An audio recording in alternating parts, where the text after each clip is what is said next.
করেছে কোথায়, চিকিৎসা কোথায় করতেছে?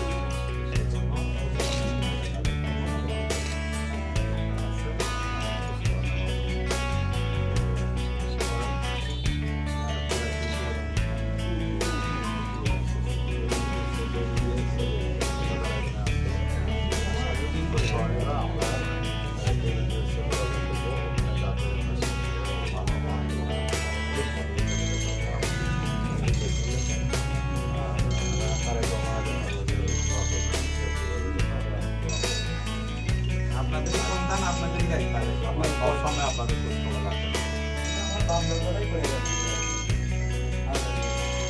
যেহেতু তারেক রহমানের নামটি এখানে নিয়ে এসেছেন, আপনারা জানেন, অনেকে ইতিমধ্যে আপনারা জেনেছেন, আমাদের ভারপ্রাপ্ত চেয়ারম্যান, আমাদের প্রিয় নেতা, আমাদের সাংগঠনিক অভিভাবক জনাব তারেক রহমান, উনি কিন্তু ছোটোবেলা থেকেই অসহায় মানুষের পাশে কাজ করেন।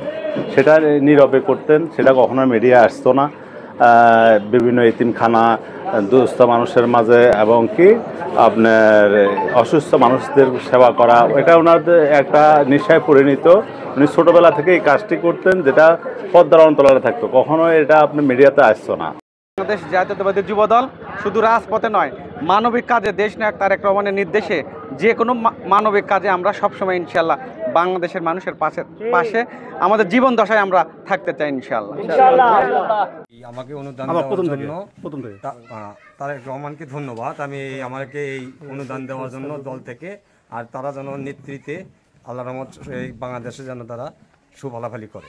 কি অসুখ হয়েছে? কি ক্যান্সারের জন্য আমাকে দেখার জন্য ধন্যবাদ।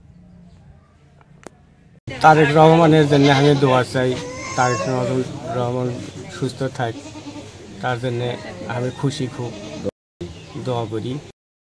তার যে সহযোগিতা করছে তার জন্য আমি খুব খুশি।